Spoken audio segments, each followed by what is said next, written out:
Salut à toutes et à tous, c'est Vic, j'espère que vous allez bien et bienvenue dans cette nouvelle review d'animé en Blu-ray. Aujourd'hui on va parler d'une série qui est très importante et même vraiment pour beaucoup, parce que même pour moi c'est très important, je vais vous expliquer pourquoi.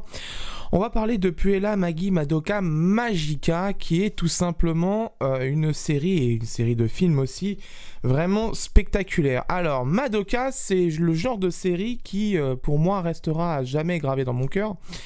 Et je vais vous expliquer pourquoi, parce que tout simplement, en fait, à l'époque, avant sa sortie en France, vraiment définitive chez Wakanim, moi j'avais participé directement à sa diffusion à Epitanim pendant la convention, et c'était une diffusion qui était très importante, parce que tout simplement, il fallait qu'on voit quand même si Madoka était populaire en France, et s'il y avait un vrai engouement. Pour ceux qui étaient à Epitanim, je ne sais pas si vous vous souvenez, il y avait un petit formulaire, un petit questionnaire qui était à remplir à la fin de la projection des premiers épisodes de la série.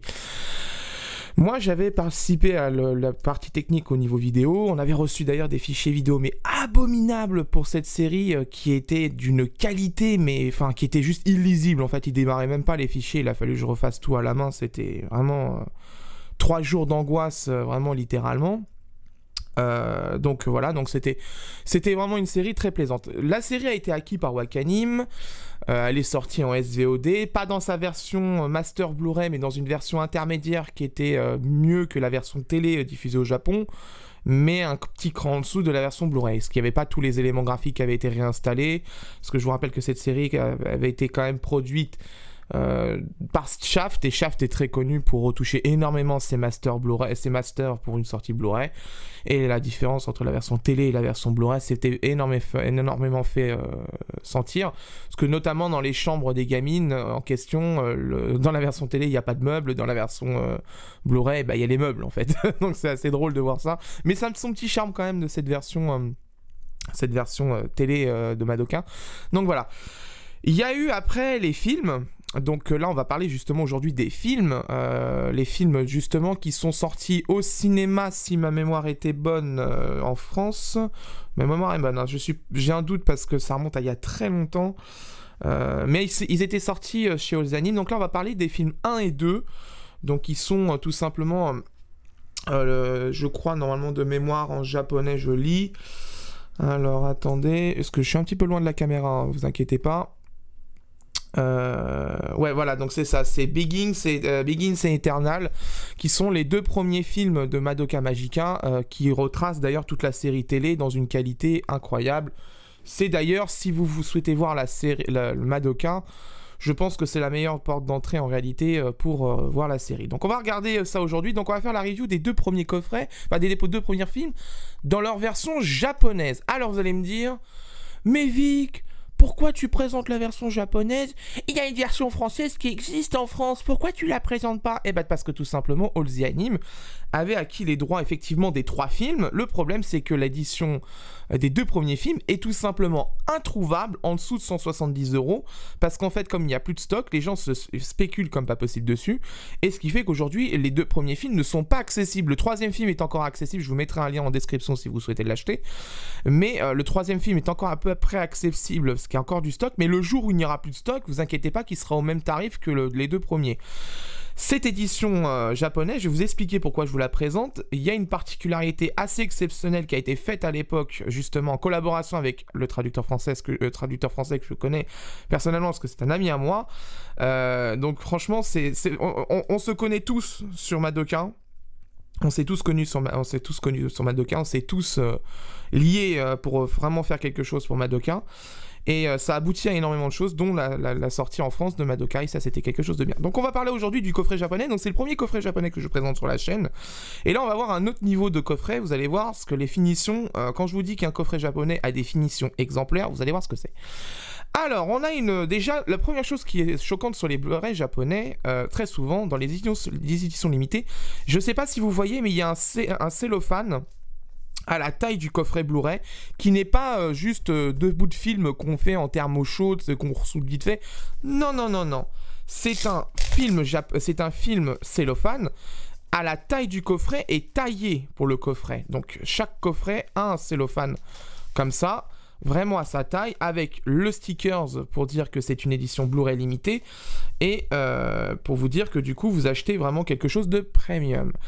Donc voici le coffret, je sais pas si vous voyez bien la caméra, mais le carton a un effet perlé, très très particulier, qui est vraiment très joli à la vraiment de visuel en vrai, avec vraiment beaucoup d'effets. Il y a bien sûr le petit truc en carton en dessous, je vais vous l'enlever parce que sinon ça va vous embêter pour voir les visuels. Hop, je vais vous l'enlever. Hop. Voilà. Hop, terminé, on n'en parle plus. Voilà, donc on va remettre le coffret dedans. Hop, voilà. Donc déjà, ce qu'on voit, c'est qu'il y a quand même des choses qui ont été faites assez intelligemment. Le rond fait entre les deux mains de Madoka en mode Ultimate, hein, je vous spoil pas, mais vraiment là, on est vraiment dans les trucs de fou au niveau Madoka. Avec Omura au milieu, comme si elle la tenait dans son globe, etc. C'est vraiment très bien fait. C'est vraiment magnifique. La tranche, pas de mention parce que de toute façon, il y en a une de l'autre côté. Derrière...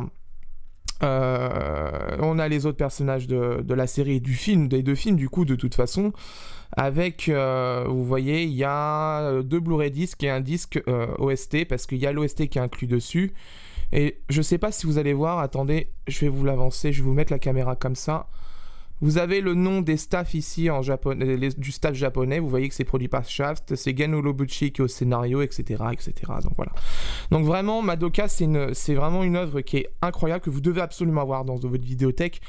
Et c'est très important parce que tout simplement, c'est une licence incroyable. Vraiment. La nouvelle série Madoka qui était sortie chez Wakanim très récemment, il y a 2 ans, je crois. Par contre, pas du tout convaincu, c'était un peu pourri, mais celle-là, par contre, est vraiment incroyable. Shaft a fait vraiment un très bon travail dessus, il n'y a rien à dire. On va l'ouvrir, mais avant de l'ouvrir, je vais vous expliquer pourquoi je vous en parle. Sur le petit flyer, ce que vous voyez ici, il n'y a pas que des informations en japonais, vous allez comprendre pourquoi je vous la montre. Vous voyez ici, donc déjà il y a les informations techniques, donc le disque 1 fait à peu près 1h31 minutes et le deuxième 110. Le Blu-ray est en DTS Master Audio en stéréo et en 5 points et en stéréo. Il y a du PCM aussi. Donc voilà, donc vous avez du PCM stéréo 48 kHz 24 bits, donc vraiment on est sur le plus haut au niveau qualité audio, il n'y a pas de problème là-dessus. Mais il y a une petite information qui est importante, c'est ici, subtitle, include subtitle in English, traditional Chinese, Korean, French, Spanish and Japanese. En fait, ce coffret a été fait à l'époque où il n'y avait pas encore All the Anime, et en fait, tout simplement, Aniplex, pour faire une sortie internationale, a racheté tout simplement acheté une traduction auprès de l'équipe qui avait fait la traduction de la série de Madoka pour Wakanim. Donc ils ont acheté une traduction pour ce film-là. Et en fait, ce coffret était vendu aussi, je ne sais pas si vous vous souvenez, sur le site de Wakanim, sur leur boutique à l'époque. Et ça, c'est quelque chose qui était, je pense, le mieux pour moi à l'époque, parce que tout simplement, Madoka en VF, bon, voilà... non, j'ai écouté, hein, mais non, personnellement, ce sera non. Donc voilà, mais voilà. Donc ce coffret était vendu aussi chez Wakanim à l'époque. Et d'ailleurs, je vous montre aussi la qualité du coffret. Le fourreau, le carton du fourreau, c'est épais. Hein. C'est sacrément épais, sacrément rigide. Hein. C'est vraiment très très rigide. Donc à l'intérieur, on a bien sûr le Digipack qui contient tous les disques, etc. On va l'ouvrir. Alors pour vous dire qu'on est vraiment, on retourne en arrière. Hein. Là, on est sur l'ouverture de Aniplex Plus, qui est la boutique officielle de Aniplex pour acheter des figurines. C'est d'ailleurs là-bas que j'ai eu ma figurine de Sancho Queen de la série Olesuki. Donc voilà. Donc on a à l'intérieur aussi quelque chose qui est lié à la bande son. À la bande son de Madoka avec du coup Clarisse qui prête justement sa musique pour l'occasion. Donc voilà, donc vous pouvez regarder ici, hein, la sortie aussi du dernier film Rébellion avec du coup ce qui conclut vraiment Madoka au niveau licence. Donc voilà, donc ça c'est typique du Japon, voilà les petites figurines, etc. Jamais on verra ça dans un coffret français, je vous le dis, hein, jamais. Vous voyez, on a par exemple les pubs pour les boissons qui sont disponibles, qui ont été vendues pour l'occasion en France, pas en France, au Japon pour la sortie du film. Donc voilà, donc en dedans on a un livret et à l'intérieur, et voilà c'est ce que je voulais vous dire, c'est qu'on a vraiment de la qualité. D'ailleurs il y a même un autre flyers encore derrière pour résumer toutes les spécifications techniques, mais cette fois-ci en blanc pur avec justement la mention comme quoi qu'il y a justement les sous-titres français, coréens, chinois espagnol, etc., etc. Et voilà, à l'intérieur, on a du coup les 3 disques qui comprennent du coup les 2 premiers films, ainsi que l'OST. Et vous voyez, on est sur un effet marquage partiel, impression partielle, parce que du coup sur l'OST par exemple, nous avons un effet qui est très très joli. Voilà, c'est typiquement ce que je vous disais, c'est que les Japonais, quand ils ont les moyens, il y a les moyens qui sont faits. Je peux vous garantir que même, vous voyez, il y a des effets qui sont faits de partout. Même à l'intérieur, côté disque, côté lecture, on a fait une bande exprès sur le côté, etc. C'est vraiment très joli. Donc voilà, donc on a les 2 premiers films, un en blanc avec écriture noire, avec un fond qui rappelle d'ailleurs les monstres dans la série animée. Je pense notamment à l'épisode 4, qui justement, voilà. On spoil pas, mais voilà, c'est pas très joli. Donc bon, donc voilà, donc c'est très très joli. Là-dessus, il n'y a rien à dire, puis ça, c'est costaud. Hein. Ça fait des années que je l'ai, hein, donc vous voyez, ça n'a pas bougé. Hein. Donc voilà, donc c'est vraiment très très costaud. D'ailleurs, si on regarde bien, le système de fixation des plaques en plastique est assez particulier. Il n'est pas comme chez nous, on pose juste le truc dessus, puis basta, on n'en parle plus. Il y a un trou qui est fait avec en dessous la colle, pour pas qu'on voit la tache de colle dégueulasse sur le tour du plastique. Là, c'est vraiment de la finition. Là, on est vraiment dans de la finition. Hein. Là, je peux vous garantir que c'est quelque chose. À l'intérieur, il y a un book. Alors, un fanbook, ce que vous voulez, avec le petit Cubet, cet enfoiré de merde, qui est ici, voilà, cet enfoiré de Cubet qui est là, hein, toujours là, hein, cet enfoiré. À l'intérieur, du coup, on a tout ce qui est au niveau du staff, du cast, etc. En full japonais, bien évidemment, bien sûr, je vous le dis. Mais voilà, donc c'est quand même cool d'avoir tout ça. C'est vrai que du coup, pour une sortie internationale, ils auraient pu au moins traduire la liste du staff en France, enfin au moins en anglais, parce que c'est vrai que il y a certains trucs qui sont en anglais d'ailleurs. Ici, par exemple, tout ce qui est musicien, etc., vocal, mais les noms sont en japonais, ils ont laissé ça en caractère japonais. Ça, c'est dommage, mais bon, après, c'est pas très grave. C'est vraiment côté vraiment collector qui fait que moi, j'ai ce coffret. Donc voilà, on a la liste de l'OST, du coup, avec toutes les pistes. Il y en a 37, hein, je peux vous dire que quand même, voilà, il y a du contenu. On a l'affiche, enfin la face avant du coffret ici, sans le rond, sans rien, qui est magnifique. Vraiment, c'est magnifique. C'est du beau design. On a quelques illustrations encore dedans. Voilà, tout ça c'est vraiment très joli. Voilà. On est vraiment sur une édition fan, hein. Vraiment c'est l'édition limitée pour les fans. Il y avait encore une autre édition qui existait, mais celle-là elle est introuvable, elle était très très limitée au niveau d'exemplaires. Et pour l'avoir c'était vraiment très compliqué. Même avec des proxys c'était vraiment très très compliqué. Donc là on a quelques key animation ici, quelques cuts, etc. Voilà, on a certains plans très importants du film qui sont là, quelques plans vraiment jolis. Donc c'est plutôt cool. Voilà. Alors le papier c'est du papier classique. Hein. Il n'y a pas de brillant, il n'y a rien. Par contre c'est un papier qui est plutôt épais. C'est pas un papier en mode voilà, je fais du papier recyclé, basta, on n'en parle plus. Non, là c'est du papier bien épais, on sent que c'est de la qualité, mais c'est pas par contre brillant. Ça, tant mieux, parce qu'à la caméra, au moins, ça m'évite d'avoir des problèmes au niveau de l'éclairage. Donc c'est plutôt cool. Voilà. On a quelques pages du storyboard qu'on voit ici, hein, justement, hein, on le voit bien là, on voit bien le storyboard. Donc c'est plutôt cool. Donc voilà. Voilà. Quelques plans du film qui sont, je pense, échantillonnés. Ah d'ailleurs, cette image-là a été utilisée aussi pour la sortie française. Et la sortie française aussi, il y avait, je crois, normalement, c'était la Tour Eiffel de mémoire. Ouais, c'est ça, l'affiche qui est... Bah oui, donc du coup, j'avais raison. Oui, ça a bien été diffusé au cinéma, ça y est, tout me revient en tête. En France, on avait eu l'affiche ciné, il y avait la Tour Eiffel dessus. C'était la classe. C'était franchement la classe. Et c'était une illustration exclusive. Hein. Donc voilà. On a quelques pages, je crois que voilà, c'est des interviews, c'est dommage, je suis en full japonais, mais... Voilà, donc ça je pense que c'était aussi dans l'édition Oceanie, vous me direz dans les commentaires, mais moi j'ai pas pu l'avoir cette édition, parce que déjà j'avais celle-là, mais c'est surtout qu'en fait, quand j'ai voulu la récupérer, il y en avait déjà plus, et c'était compliqué. On a l'histoire de la série ici, tout ce qui est histoire de Madoka, quelques illustrations encore ici du film. Voilà. Et voilà. Et on conclut là-dessus. Voilà, donc ça, c'était un coffret japonais. Voilà, je vous avais dit un jour, je vous présenterai un coffret japonais. Je vous l'ai dit, je vous l'ai répété. Le voilà, c'est fait. C'est fait. Vous l'avez. Vous pourrez maintenant enfin dire, effectivement, oui ou non, un coffret japonais, c'est quand même de bien meilleure qualité qu'un coffret français. Ou non, c'est pas le cas, c'est surcoté, etc.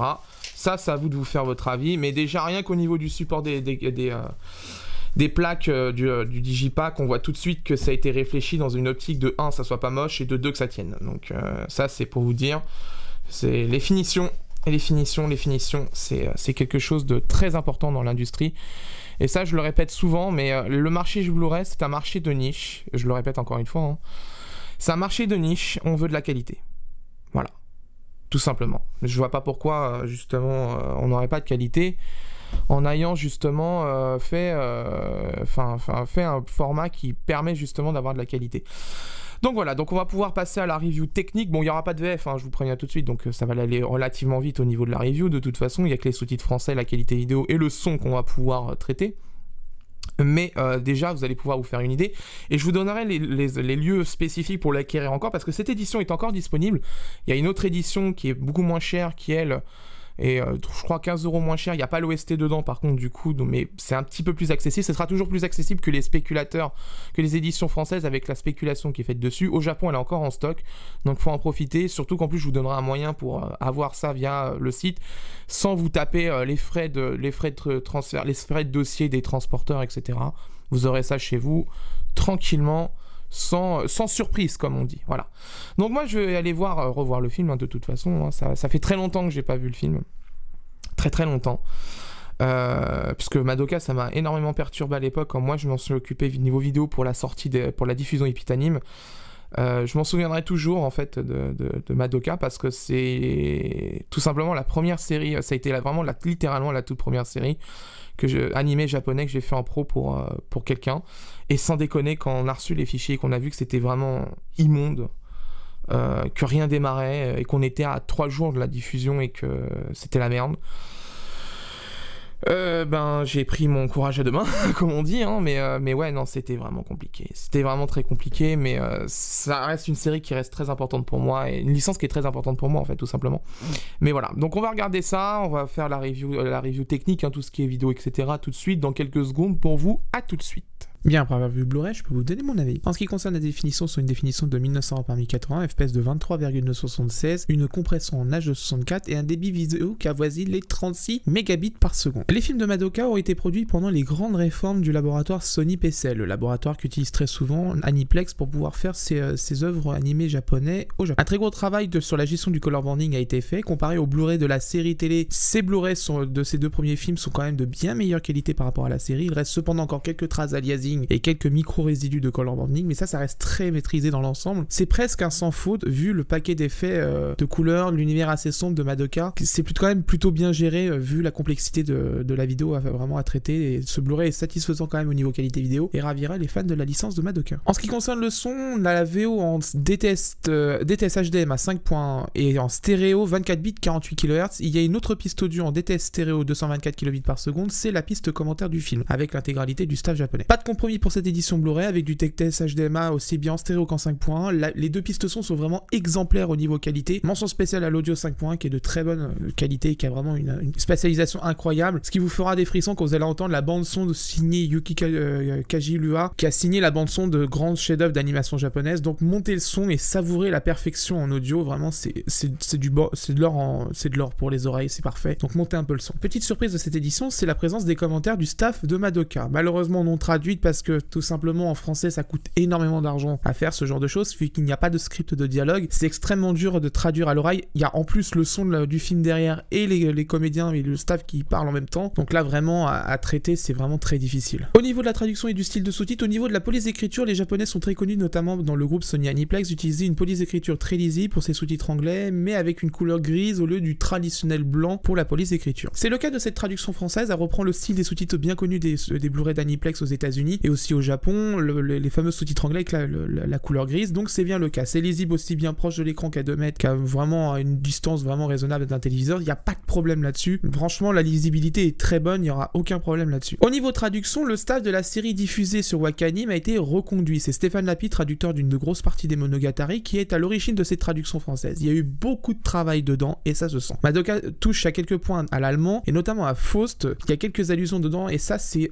Si un traducteur se plante là-dessus, c'est vraiment une véritable catastrophe de passer à côté, parce qu'on perdrait une grosse partie du sens de Madoka. Il y a beaucoup de références quand même dedans au niveau de pas mal d'univers et pas mal d'œuvres littéraires, donc franchement faut vraiment faire très attention, mais là rien à dire, le travail est là et c'est plaisant à lire, il y a vraiment eu du bon boulot de fait là-dessus. On va passer maintenant au plus et au moins de ce coffret. Les plus, les finitions exemplaires du coffret, le contenu de film et l'OST ainsi que les interviews et l'audio commenté, la qualité vidéo et audio qui fait vraiment le taf sur n'importe quel téléviseur et home cinéma digne de ce nom, l'excellente traduction française qui respecte l'œuvre en proposant une adaptation cohérente à l'œuvre. On passe maintenant au moins. Le prix, 70 € avec l'édition sans OST et plus de 80 avec l'OST. L'obligation de passer par la case importation via CD Japan, pas se faire arnaquer avec les revendeurs eBay qui le vendent une fortune. Le dernier film ne dispose pas de sous-titres français sur la version japonaise, il faudra donc se procurer, pendant qu'il y a encore des stocks, l'édition d'Ozeanim française. Maintenant, on va prendre vite fait, avant de finir la vidéo, je vous explique rapidement comment choisir le bon moyen de transport sur CD Japan pour pas vous faire escroquer de 24 € de frais de dossier par UPS, Chronopost, FedEx et compagnie. Vous devez impérativement choisir la livraison par airmail avec suivi. C'est très important. Le colis partira de la société CD Japan par Japan Post et donc sera acheminé en avion jusqu'à la France et ce sera la Poste qui s'occupera de transférer le colis chez vous. Donc adieu les frais de transport, les frais de dossier abusifs, parce que ça c'est un grand classique, je sais pas si vous savez, mais Chronopost, UPS et compagnie, à chaque fois qu'il y a un colis qui vient en France, même si il n'y a pas de douane au final, parce que par exemple c'est un retour SAV, ils vous facturent des frais d'importation, qu'il n'y a pas le DET, parce que par exemple dans un colis retour SAV, les taxes sont déjà payées, donc on n'a pas à les payer. Ben non, vous les payez quand même, les 24 €, vous les payez quand même. Si vous êtes acheteur de figurines, donc vous êtes collectionneur, vous savez de quoi je parle, ce problème est très souvent connu chez les acheteurs de figurines au Japon, donc du coup, ne vous faites pas escroquer, faites ce que je vous dis, prenez le suivi airmail, la livraison airmail avec suivi, vous n'aurez pas de problème et il y a très de fortes chances que vous n'ayez pas de douane. Voilà, c'est la fin de cette review, j'espère qu'elle vous a plu. Prochainement, on va voir en Blu-ray, normalement on va voir du My Hero Academia, on va avoir, il y a quelques séries que Kazé est en train d'annoncer ces derniers temps. Il y a le deuxième coffret de Captain Tsubasa qui va arriver, donc je vais peut-être pouvoir enfin faire la review des deux coffrets en même temps, ce serait bien. Pourquoi pas, hein, du coup, hein, ça peut être intéressant. Il y a aussi d'autres séries qui vont arriver. Il y a le film de My Hero Academia qui a été présenté en édition simple. Je tiens à vous le dire tout de suite, c'est vraiment un foutage de gueule parce que c'est juste une boîte Blu-ray avec une petite carte et basta, on n'en parle plus. Comparé au premier film, le coffret qu'ils avaient fait qui était magnifique, avec beaucoup de contenu, de traduction, etc. dedans. Il y a aussi d'autres séries qui vont arriver chez Dybex et chez IDP, etc. Donc on va s'en occuper de toute façon. Ne me demandez pas Yu Yu Hakusho, j'ai toujours pas de date d'expédition pour ce coffret, donc c'est pas la peine. Donc vous inquiétez pas, restez connectés, n'hésitez pas à me suivre sur Twitter si vous souhaitez suivre l'actualité des reviews et des coffrets qui vont arriver sur la chaîne YouTube. Si vous souhaitez soutenir la chaîne, n'oubliez pas de vous abonner, d'activer la cloche, de mettre un pouce bleu et bien sûr de laisser votre plus beau commentaire de référencement dans l'espace commentaire. L'algo YouTube il est ce qu'il est, mais malheureusement aujourd'hui s'il n'y a pas de commentaire, pas d'interaction est égal pas de visibilité, ce qui est quand même bien dommage pour une chaîne qui est là justement pour guider les gens sur les achats qu'ils doivent faire ou non. Si vous souhaitez participer financièrement à la chaîne au niveau des reviews, les liens affiliés à l'Amazon en description permettent de faire vos achats et permettent de retoucher une commission et d'investir dans de nouveaux coffrets. Et si vous souhaitez ne pas acheter sur Amazon, ça c'est vos droits, il n'y a pas de problème là-dessus. Il y a un lien Utip en bas dans la description si vous souhaitez faire un don, 1 €, ce que vous voulez, mais vous avez la possibilité de participer aux reviews et de garder l'indépendance des reviews de la chaîne. Et c'est ce qui est le plus important justement pour pouvoir vous donner l'avis le plus neutre possible, au cas où si un jour il y a des gros problèmes et il faudra le dire si jamais, voilà. Au moins, la neutralité, c'est quelque chose qui est assuré sur la chaîne. Quant à moi, je vous laisse et d'ici là, portez-vous bien. Ciao.